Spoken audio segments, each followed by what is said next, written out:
Arestado ang isang tatay dahil sa umano'y panggagahasa sa anak niyang batang lalaki na 5 taong gulang pa lamang. Nakatutok si John Consulta.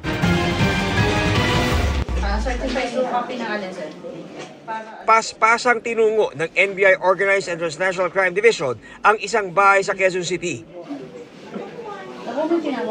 Doon, tinakip ng mga ahente ang 36 anyos na tatay na nanggahasa umano sa sarili niyang anak na lalaki na 5 taong gulang lang.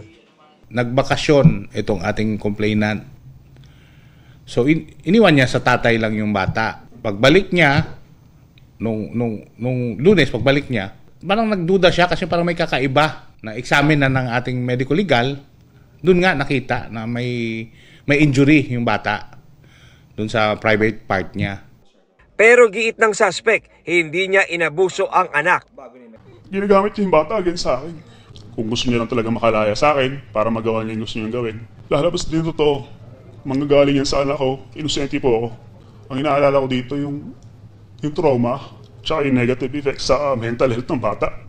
Pero ayon sa ina ng biktima, 2022 pa nangyari ang umano'y unang pang-aabuso na naging dahilan ng paghihiwalay nila ng suspect at pagkasampa niya ng kaso. Akala niya ay nagbago na raw ang mister, kaya binigyan niya ng pagkakataon nitong Oktubre, bagay na kanyang pinagsisisihan. Hindi ako gumagawa ng kwento para lang sa lalaki. Makulong po talaga siya, tapos makamit namin yung justice. Kaso natin to ng rape under the revised penal code at kakasuhan din natin ng violation ng 7610. Atin din ipapa-examine itong tatay, lalo na kung gumagamit ba itong droga.